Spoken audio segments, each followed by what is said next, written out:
crunch, bring it back, single leg sweep. Let me teach you how to wrestle.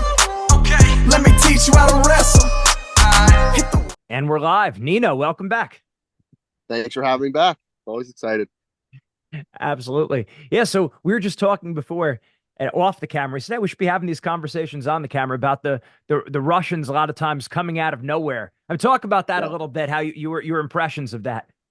Well, I just think it's funny that, like, we were talking about how sometimes everyone not on social media, there might be some freaks out there you don't even realize, and they're saying that some of these Russian wrestlers you might not even hear about, and they come on the international scene finally, like they either get their break or they finally crack the lineup, and then they crush everyone, and it's like, where is this guy coming from? Then you were saying, like, sometimes they think about that about us in the US. It's pretty crazy.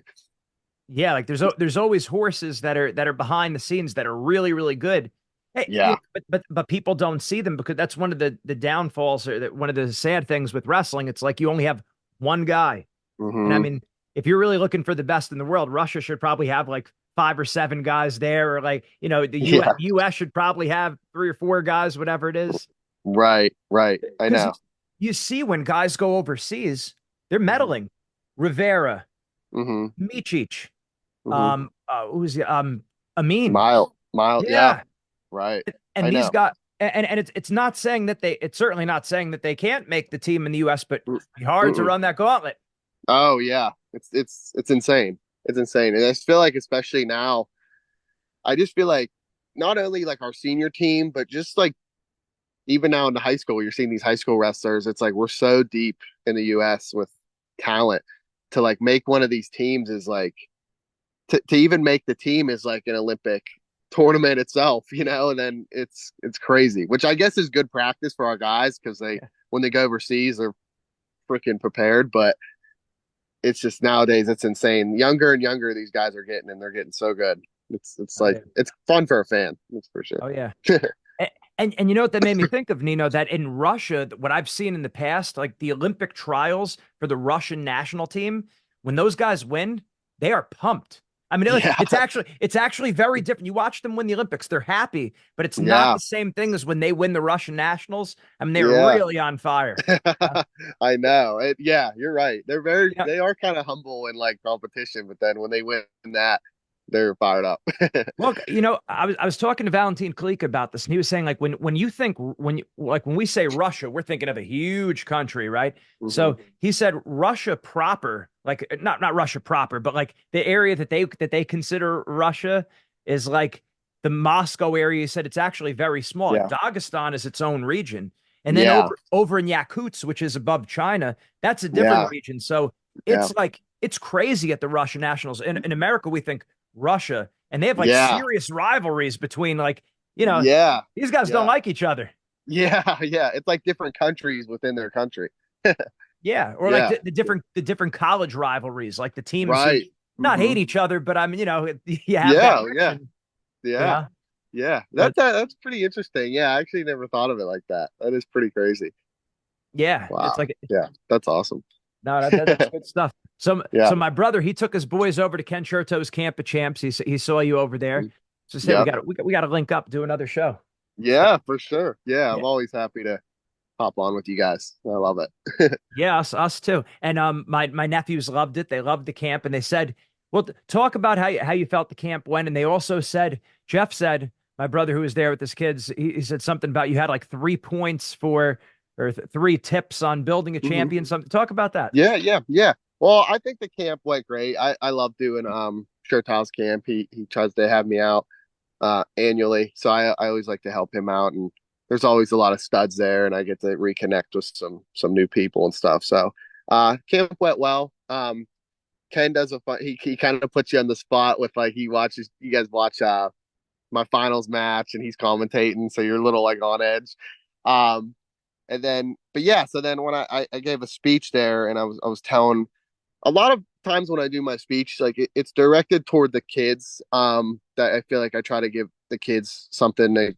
I try to give them something they can get out of it. But sometimes when you got a lot of parents there and dads, I like to relate to them too, because they're really involved in kids' lives at that point with wrestling and everything. But I always talk about, I give 3 points of things that I think can help you become the best wrestler you can be. And I think I've over time my list has kind of changed. And I think now that I'm into coaching, I think I see just wrestling from a different perspective. But one of the things I say is effort. I talk about how important effort is, and I feel like that's something that a lot of people say. And when I say effort, obviously I mean like when we're in practice, we're doing the hard things in practice and we're working hard and just giving it our all. But really what I'm talking about is really like outside the room. Are you giving full effort when you leave, right? Or are you doing the right things? Are you getting proper sleep? Are you eating properly? Um, that sort of effort. Like, and I feel like that's something that people try to turn on and off, right? Like when they have a camp coming up, they're like, all right, I'm going to turn it on for this camp and I'm going to get the most out of it. But then that doesn't turn off when you leave, right? Or when you leave a practice. Like it's not something you switch on and off. You always have to have a high effort. And I think that's really important.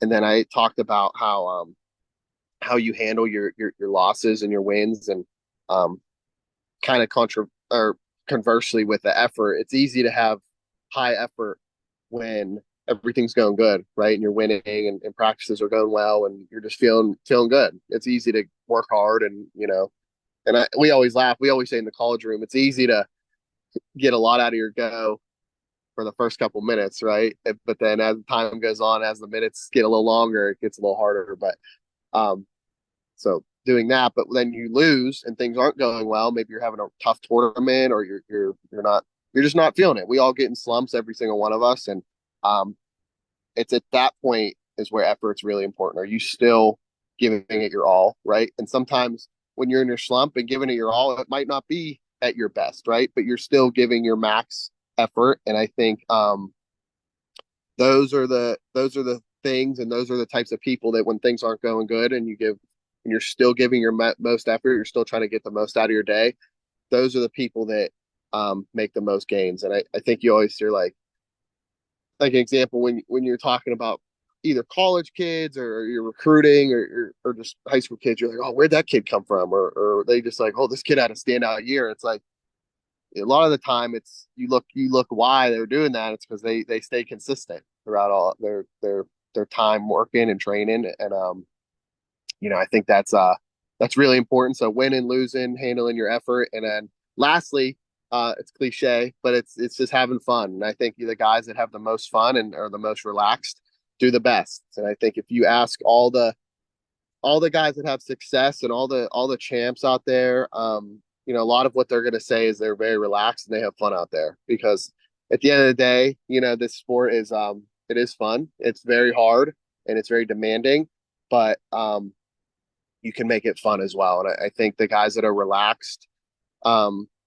do the best, like I just said. And I think a lot of that relaxation and that confidence comes from, like I just said, the effort. And they have that confidence in that, they've worked so hard, winning and losing. They've done the right things up until this time. So when it's time to compete, they're excited because it's fun, but they're also just relaxed in their training and they're just confident. And I think, those three things are very important when you're trying to build a good wrestler. And people always ask me, what's the secret, or what's a good rule to follow? And it's like, well, there is no secret, there is no key or magic move to winning, but there's steps you can take to put yourself in the best position, right? And I'm not always saying that you follow these three things or you do this and that you'll win every time. You can never guarantee that, but it puts yourself in the best position to win. And I think that's at the end of the day, it's always what we're looking for, right? So. Oh yeah, and I think I really like what you said there about how you have to like working hard and giving like effort. Mm-hmm. How that's all encompassing. That's not just wrestling. And again, this is such a basic point, but I think we really want to lean into that because a lot of wrestlers don't look at it like that. And I know I didn't. And I always prided myself on being a very hard worker, right? Yeah. And my coach would say, yeah, Gene's such a hard worker and everything, but my eating was terrible. My sleep was pretty darn bad too.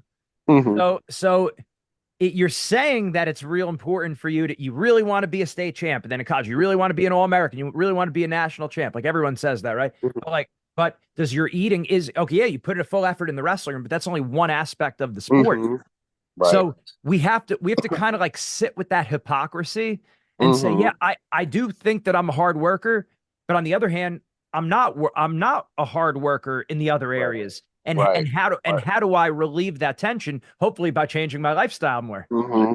Exactly. Yeah. Yeah. And I think it's something that a lot of guys, it just comes with maturity, and you realize you can't get away with just working hard in practice, because eventually you find that all the guys that want to be good and are guys, and the guys that are worth beating, work hard in practice, right? So what are you going to do that's going to take you to the next step? Are you living that lifestyle to be, like you said, a state champ, all-American, Mhm. national champ? Are you living that, or is it just a part-time thing? So something you got to ask yourself, you know. Right, right. But Yeah. having that cognitive dissonance is a good thing where you start to look Yeah. at it. It's like, well, no, you're not working as hard as you could be, because effort Right. does not just mean gutting it out through a hard workout or getting extra workouts. And in fact, in Right. some ways, that's the easiest part, because you Hmm. can push yourself to actually say, yeah, I'm going to go to sleep at 10 or 11 o'clock. That might seem impossible to a kid who's doing double session practices. Right. Right. Right. I think it's funny. I learned this more in my college career, and I've been trying to relay it to some of the guys. Sometimes you get a guy who does too much working out, right? And you have to tell them to kind of pull back and Mhm. not feel bad about taking a rest day, right? I have a lot of guys who are like, I gotta, should I rest today? They feel like guilty, Right. which to a coach, you're like, that's great. I love that you're kind of, you can't get them off the mat. But that's another thing. You talk about cognitive dissonance, like having that perspective that, like, hey, taking a rest day here is part of my, like, process of Tra- being great, you it's know? part of you, exactly. Another great point, that it's Hmm. absolutely part of your training. Hmm. You're getting better by resting, and a lot Yeah. of wrestle that's I mean, you said it right there, that we can't get it out of our head. We're like, I have to be moving to Hmm. be giving a full effort. No, Hmm. effort means sometimes resting. Hmm. Exactly. Yeah, Yep. exactly. And you're right. That is hard to sometimes comprehend, because, like I said, you get a guys who are just workhorses. They can't.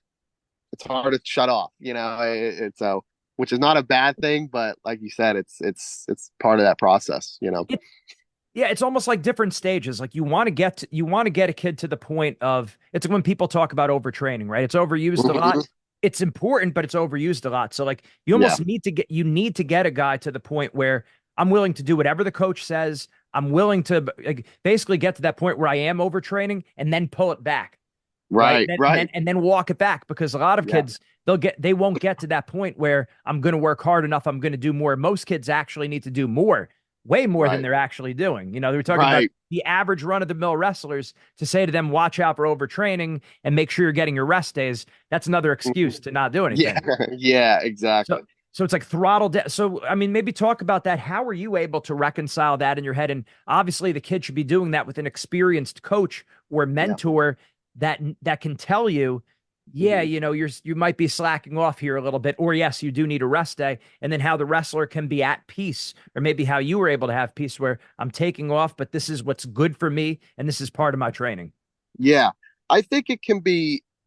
It's tough, maybe as maybe a parent, perhaps, especially if you send your kid to a club or a coach. Maybe you don't see them every day in practice, but when you're seeing these guys every day, um, it's kind of easy to point out who's starting to overtrain and who's getting to that point. You kind of just know your guys. And obviously at Pitt, I kind of know, who's everyone works hard, right? But I kind of know the guys who do maybe a little extra, and um, getting to that point where they're visibly overtraining, and it's kind of a simple conversation I try to have with them. But um, for in my perspective, when I was competing, I kind of just felt um, like we were talking about, it was hard at first, because you kind of feel guilty about taking off, because you're like, I feel like I should be working right now. I feel like I'm taking off, but Right. um, it really just came down to the point where um, you almost you look at it like you're kind of hitting like a plateau almost in your train, either like in your lifting or your wrestling. You're like, I feel like I'm working hard, but I can't get to that point. Like I feel like you feel like kind of stagnant and plateau. That's kind of how I felt. And I'm like, well, what can I do to like really feel good, especially in the middle of the season? I feel like I'm hitting like a block, right? And then that's when, I started introducing really taking an active role in my recovery and rest days. And I was shocked at how good I felt after really, really investing in these recovery and rest days, and obviously I don't, something to point out too is like when we talk about rest day, that doesn't mean laying in your bed for 12 hours a day, like, getting up, just having a day off, but you could stretch, you could do like active recovery day. And in doing that, I felt like leaps and bounds better in my body. Thus, when I went back to training, I could give more in my training, right? So you're finding a way to get the most out of your training, right? And then when you're overtrained, you might be going to practice, but you might only be getting like 50% of maybe what you could be, right? You take a good rest day, you feel good, you come back, now you're getting 100% out of your practice, right?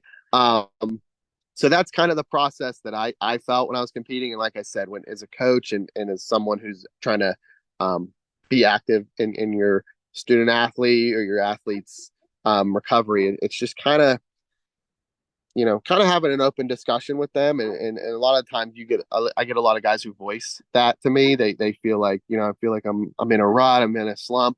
And one of the first things I suggest is I was like, well, maybe you take some time off, right? And they're like, what? But so I like to suggest that, and I just like to kind of lay out the benefits for it. And yeah, so I mean, it's kind of the thing that you can kind of lead a horse to water, can't make it drink. It's up to them to really take full advantage of that. But you can kind of give them the best advice and resources you can to do that. And you just kind of hope they listen to you. And I always felt like if they can truly buy into that rest and recovery day and they can feel it, I feel like they'll be an activist in it. Yeah. Yeah. No, it's right. And for the rest and recovery, and this is something my mom always told me, and she wasn't an athlete or any kind of psychology degree, but just common sense. She was very big always on common sense. And she would say, when you take the day off, like when you're not training that day, she would say, take off, like mentally and emotionally. Mm-hmm. Don't be thinking wrestling whole day. Like if that's going to be your day of recovery, take off mentally and emotionally. And I think that's not, and I thought that was great advice, and it's not emphasized as much, but at the higher levels, you see that and you know how that's important. Talk about that a little bit, how to be able to reset yourself so you could come back more focused. Yeah, well, and it's like you said, a lot of it is we're talking physically the rest you get, right? But I think one of the main things is the mental, right? And I feel like that's what maybe allows us to come back and give it our full effort, is we're just getting a break from the mat room and the thinking and the worrying. And wrestling has enough anxiety and uncontrollables to worry about anyway. So to be able to get away from that and, like your mom said, just truly take off is huge, right? And I think so I blank. What was your question again? I was just getting just basically just the importance of being able to take off mentally and emotionally. And I think it's similar to the physical side, that the main reason why a lot of serious wrestlers won't do that, if we're going to call a spade and be real honest, be real, it's fear. It's the emotion is fear. Yeah. I'm afraid that if I take the day off, my opponents are catching up to me, which again, it's good that you get yourself to that point, but too much of that obviously isn't good. And the same thing, if I stop thinking about wrestling, someone's going to catch up to me, or I'm going to go backwards. So talk about that. Right.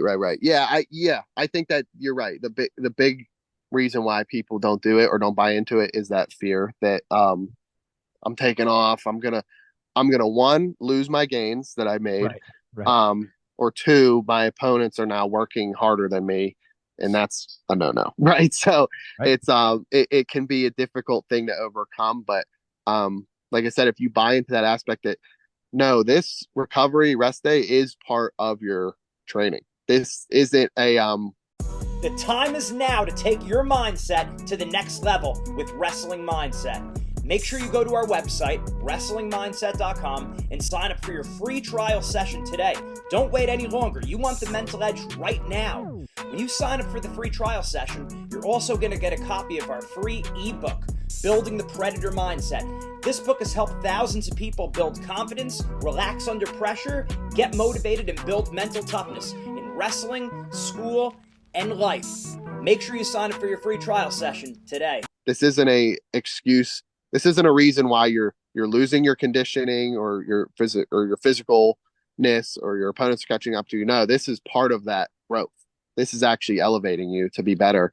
And yeah, I just think, like I said, I've talked about the physical part of it. Just the mental part of it is that, you don't realize how much you're, especially when you're an athlete and you're competing and you are trying to success, your day is consumed with how I could be the best wrestler I could be. And your days, at least mine was, I was consumed with, if I wasn't in the wrestling room, I was, and this probably wasn't great, but I'd be in class and I'd be looking up film and I'd be watching my videos and trying to like analyze myself. And to a point where I would like have to shut off. I'm like, I can't keep thinking about this. This is exhausting. I feel like I'm practicing all day, Right. and it's draining as if you, like I said, you're having a 20-hour workout. Your only rest is when you sleep. But you need to get to that before you start pulling it back. Right. Yeah. Right? You're right. And that's the other thing. It's not to say, hey, if you're not, like I said, my 3 points, if you're not giving that full effort in the room, even outside the room, if you're lacking in your sleep and your recovery, and you're just not doing the best things and you're not to that point, then now you could talk about maybe a rest day probably isn't the best thing for you. At some point you have to, like we were talking, you have to get to that point where you're reaching your pinnacle, your plateau of your effort in all areas of your life. Then you could talk about, all right, now I'm starting to get to that border of overtraining a little bit. We're going to take a step back, which in turn helps us get more growth. Right.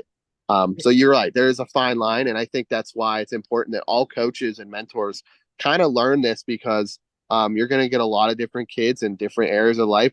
Some kids maybe aren't doing the right things. They want to rest day. You get the guys who are doing the right things and don't want to rest day. So it's important to kind of navigate that field with your student athletes or your kids or whoever. I think that's an important aspect of wrestling we need to learn for physical strength and peak performance and mental wise. I think it's an important thing we have to learn. And like I said at the beginning, it's something that I think is overlooked just because I don't know if it's just a mindset that we have now as a society. We're just like, we got to work and no such thing as recovery. Sometimes you get these old school coaches, which I love old school. My dad's old school, everyone's old school, but sometimes it's like, rest, you serious? And it's like, but it's like, no, it's really important. Right. It's part of the plan. I think what you hit on there was big of that. If you're meeting with the coach, like it's not, in other words, sometimes it's tough if you just say randomly, like, okay, yeah, like the elite level athletes, we're talking about the highest level, then they got a sense for their body and they know when to train and when to back off. When we're dealing with 99% of athletes, even college athletes who are very good, who could be ranked in the country and everything, it's still, and even at the highest level, there's still a big benefit to laying out a plan. So, and that's really the scientific way of doing it. You have you map out the year, you have the macro cycle, and then you have micro cycles within there. You could have that peace of mind that, okay, this is what's scheduled. I'm supposed to recover today. That's part of the plan. And I have all these other days of training. I don't know. Sometimes that helps where you see it laid out. For sure. Yeah. That was part of also my thing is, see, we're typically always off on Wednesdays. And when we would go into Wednesdays, I would try to get an extra workout in, and I would be and there'd be times when, and this is when I started to really think about the benefit of it. I'd be going into these Wednesday lifts on my own, and I'd be like, man, I don't feel good. And like, I'd be like, I really feel like, I'm like, at the time I'm like overtraining, but like, I didn't know. I'm like, I think this is what I'm supposed to do. I want to get those extra workouts in. And, I would talk with my coaches and be like, I'm coming in on Wednesdays, and they're like, well, we have that laid out, for you to recover. And I'm like, Yeah, you know, it's hard. Like I said, it's hard to Yeah. buy into. And then then there'd be times when I would take those Wednesdays off, and I'm like, dang, I feel good. Now in the Thursdays practice for lift and practice, I'm like, I'm getting a lot out of this as opposed to lifting Wednesday, lifting Thursday, wrestling Thursday. You're like, you feel you feel so much better. So you're right. I think also laying out a plan and kind of having those micro macro cycles, and you're trying to find a lot of what we do in the college levels, you try to peak, for the end of the season. That's a big thing, is trying to find your peak. And that could be difficult too, because like I said, everyone's in a different training cycle. Everyone's um in a different headspace. But I think if you follow a plan, a specific plan, you're taking your recovery days when you have to, you're following your micro macro cycles. I think you can then organize a better peak, because it's laid out, it's planned out. You're not kind of going off the seat of your pants, like trying to be like, oh, should I work out today? Should I take off today? So I think that's an important thing that not only you can do in college, you could do it right now, in high school or whatever level you're at. I think you can have a plan like, hey, these are the days that I'm on and I'm lifting hard, I'm wrestling hard, and these are the days that I'm recovering. And I think that's how you build an elite athlete. And you talk about, you get to the elite and the pros who just are in tune with their body. That's a way to do it. You're in tune. You're every week. You're like, this is how I feel during the week, and you're just more organized, and thus back to the effort thing. If you're practicing hard, but are you doing the right things outside? Are you laying out a plan to be the best you can be? Are you, Yeah. but yeah, so. No, that's great. And it gets the wheels turning in my head when I hear you speaking too. Like one of the things that I would say with people with, stretching and flexibility, we know how important that is, but a lot of guys, they just kind of go through the motions and they're not actually getting more flexible. Whereas when you look at the guys at the national championship, these guys are doing splits in all different directions, right? Not every guy, but a lot of people can, right? So Yeah. one of the things I started doing, just as like a little word change for people, instead of looking at it as stretching, look at it as your flexibility training, right? So because Yeah. when you hear Right. training, it's different. So it's like if you said something like rest and recovery training, Yeah. or your nutrition training or your sleep training. Yeah. I didn't think about, I just did not make that connection. I know everyone said you got to sleep, you got to eat, but it's like, no, this is part of your nutrition training. This is part of your Yeah. sleep training, your rest and recovery training. Yeah. It's different in your head. You know? Yeah. Yeah. No, I think that's a really great way to put it. And I think, like you said, if you look at what I was saying in the beginning, you look at everything as an all-encompassing part of your Right. training. It's not something you turn on and off. It's your, like you said, your sleep training, your nutrition training. I think that's important. And it's you just buy into everything you're doing. If you truly want to be the best, everything you do has to be helping that, right? And it's not something you know that can really be turned off or switched, but Right. yeah, No, that's interesting. I like that. I didn't. I'm have to start telling my guys that. I think that's, yeah. yeah, This is rest training. This is your recovery training. I like that. and your flexibility training, because otherwise a Yeah. lot of guys Yeah. they just won't stretch, and it's like, no, you need to stretch, and not just Yeah. like Yeah. not just like you're whistling through it and talking through it. Like, no, you got to get down. Yeah. Yeah. Get your head down. Yeah. You know. I love that. I love So that. Yeah. no, it's good. Those, I always say, the words that we use, that's the first link in the chain, because your words impact your thoughts Yeah. impact your behaviors, and then your behaviors impact your outcomes. So it's Yeah. like the words are that first link in the chain. Yeah. Yeah. You're right. You believe it. You got to believe it yourself before you put it into Yeah. action. Sure. Yeah. So Love now let's talk about Pitt a little bit in your transition. Yeah. We've already been saying from wrestler to coach. The Yeah. Santinellos. We could say a few words about them. They were a sure thing wrestling club. I did. Yeah. Yeah, their dad Vinny has always been extremely welcoming of myself and my brothers to go over there to speak to their wrestlers for over a decade now. Yeah. Yeah. The guys. I mean, I worked with Vincent back when he was in sixth grade. I mean, No way. He was on the mindset program, and he was in sixth grade. Again Wow. in eighth grade. So he was young doing that stuff. And his brother Anthony, man, I remember when he was just a kid. I mean, like, we're talking about 8, 9 years old at Boardwalk Hall in Atlantic City, running around at the Boardwalk Yeah. Mall there. So now these guys are Yeah. all grown up, and they're studs. Yeah. Oh, they're animals. Yeah. Oh, that's funny. That's really funny.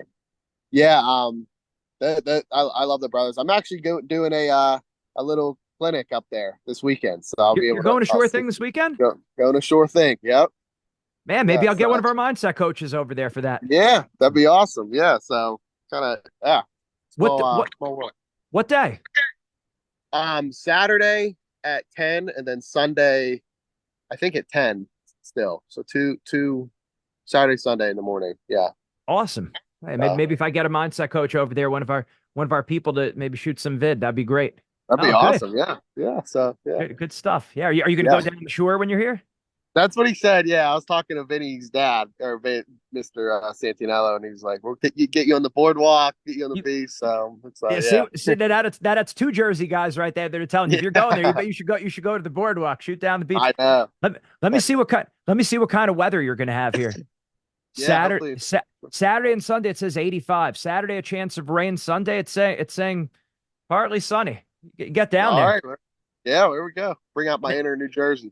And then you got to get Three Brothers pizza. The pizza's it's the size, it's that big. It's thick. Oh, It's I love thick, that. it's thin crust, but it's big. Yeah. Oh, I love that. All right. I got my connections out there now. No, that's That's great. awesome. Yeah. And you say hi to Frankie Edgar if you're down in Tom's River. He's opening Yeah. up a UFC gym right now. Is he really? Yeah. That's awesome. Oh yeah, I'll have to.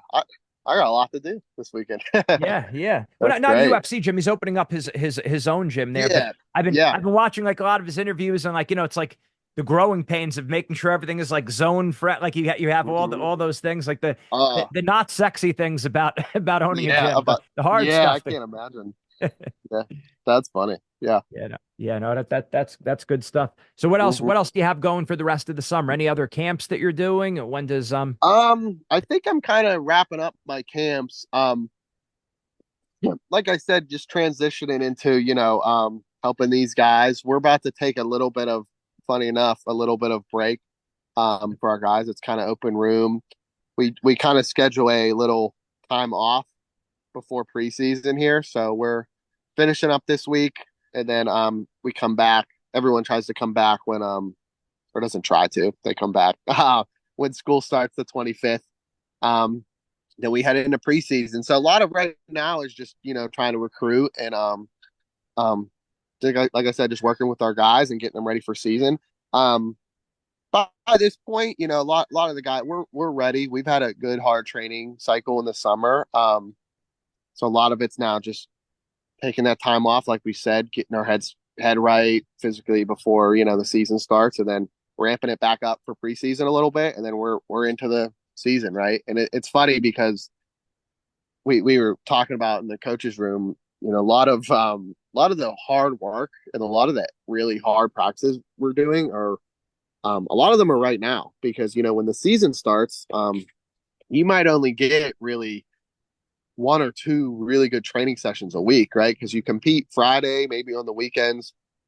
So Thursday you're not going super hard. Wednesday we got your day off, and then Monday, Tuesday, right? Those are kind of the crucial days. So that's why we really emphasize to these guys like a lot of the gains we're making are right now. So it's not just a summer session where we're like, just kind of come in, feel good. It's like we're trying to put that work in now and in preseason. That way, when season rolls around, we're ready to go. There is no getting Yep. ready. We're just at that point. So yeah, recruiting, getting them ready, and just learning a little bit about coaching life. I'm going into my second year now, and um, it's fun. It's fun and exciting. And like I said, I was doing a couple camps this summer.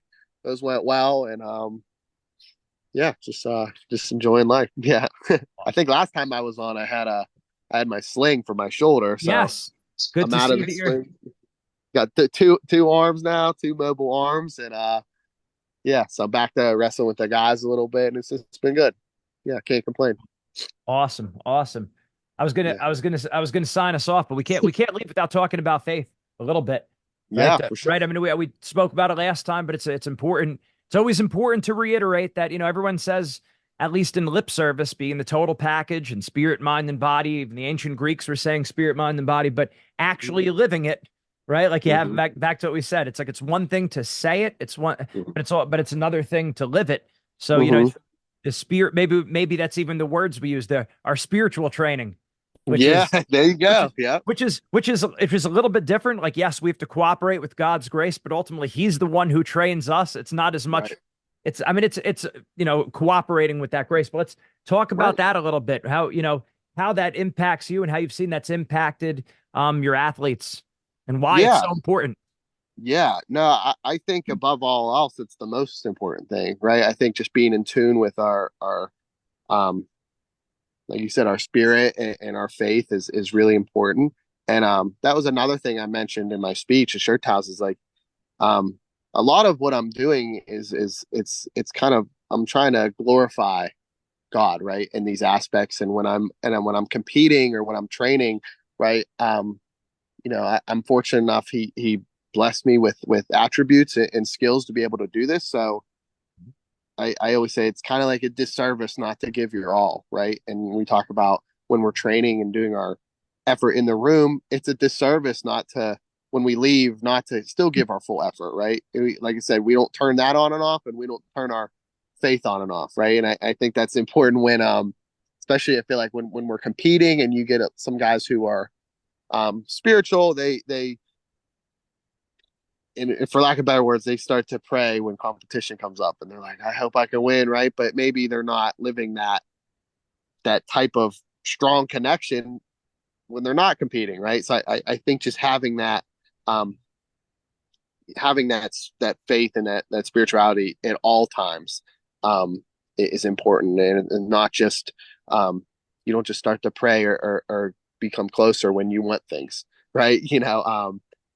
Which is I'll admit that was something I used to do a Oh little yeah, all bit. of us, all of us. All of it. Yeah. Yeah. So I think just learning kind of how to navigate that. And um yeah, I think it's very important for this younger generation to know. And I think it's I'm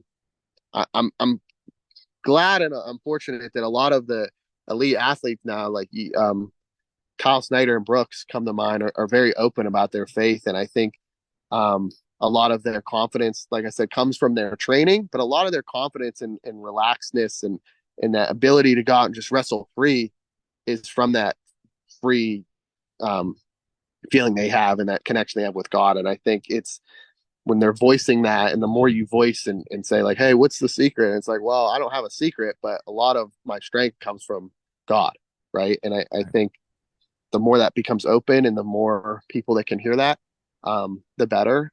And I always, it's funny. I would like to tell this story, but like, sometimes when I do speeches or I'm at camps and I'm doing my camp circuit, right, and I share a little bit about like, well, what helped me during my college career. It's like, well, one of them was, I was very free because I was, um, glorifying God, and I kind of give my story a bit about that.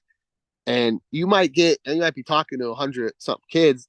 And I remember I did a camp in Illinois, and there was like a couple hundred kids I was talking to. It was a big camp, and I just had one kid come up to me at the end. He's like, that really impacted me. Like I'm trying to wrestle through faith, and just hearing you like really kind of opened his eyes and made him maybe a stronger believer. And it's like that's a win in my book, right? Like you might not connect with everybody, but sometimes you connect with just that one kid who now um, feels that connection, has a voice, and maybe he shares it. And it's just I think that's just part of the process. And um, I think it's naive to think every time you speak, everyone's going to connect with what you say.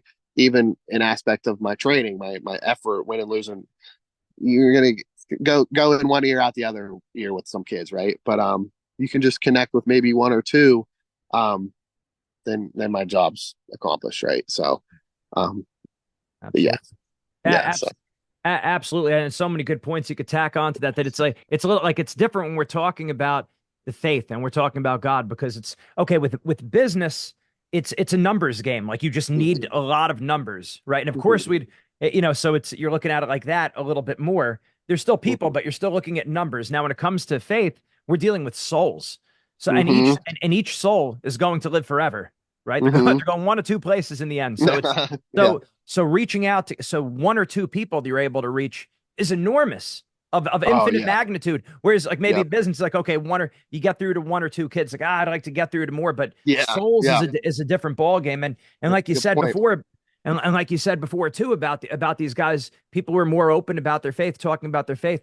It's two things. There's how it impacts them, how it impacts you on a supernatural level and at a natural level. And I know Hmm. there's not always a sharp distinction between supernatural and natural level, but supernaturally there's grace. We don't see what happens there. That's we walk by faith, not by sight, right? But we know Hmm. it's having an impact on us at a spiritual level. We're getting Hmm. spiritually stronger. Okay, but even at the natural level, having a purpose, having Hmm. meaning, it puts everything in perspective. You Hmm. have greater confidence and an ability to let things go, which is absolutely critical to success. So you are Yeah. it's I think back to Matthew 6:33, seek ye first the kingdom of God, and then all these things will be given to you. Not that we're talking about a prosperity gospel, like treating Hmm. God as like some kind of slot machine where he's just giving to us. Hmm. Hmm. But if we put him first, not only are we getting the grace, but there tends to also be some natural rewards that come with it. Not always, not always. We trust Yeah. in God's divine providence. It doesn't Hmm. guarantee success, but that virtue leads you to usually get better outcomes with it, even at a natural level. Right. Right. Man, that's good. And even like, we were talking about how I was talking about when you win and lose, like your effort sometimes might sway. You're like, well, stuff's not going good. You could look at the same way about how strong your faith is at that time, right? When you're losing, or not even take wrestling out of the equation. When life, isn't going good, or there's just some hard times, that's easy for your faith to sway. You'd be like, well, he has something out for me. His life's not fair. Like Yeah. those are the times when you're being tested, and you want to, so you could relate it back to wrestling. When you're not doing good, now's the time where you really work. When life's not going good, right, now's the time when your faith should be even stronger, right? And I just think, man, that's great. Yeah, I don't know. I just think Right. I think it's something that people need to hear, and I think it's Yeah. um a comfort in a way. It truly is. When Right. life's not going good, and wrestling, and when things aren't going your way, it's having that comfort that everything will be all right. I got someone watching over me. That's Oh, it yeah. gets you through a lot of stuff. So Oh yeah. yeah. As my wife always said, the teacher is silent during the test. And then you can look Oh, at and then you also great quote. and then you also look at it. It's right there in the Bible where our Lord was asleep in the boat, but he was in control the whole time. And that Yeah. you have little faith. Why did you doubt? Yep. Yep. Yep. It's Oh awesome. man, We could I talk love about it that. all day. Oh, Yeah, great stuff, Nino. We'll have to do it again. We'll hear how for things are sure. going over at Pitt during the season or before the season or something. But thank you. I really appreciate it. Yeah, definitely. And like I said, I appreciate you having me. I could talk this stuff all day. It's an Oh yeah. honor. Oh yeah. All right. We'll talk soon. That was good. Take care. Thank you.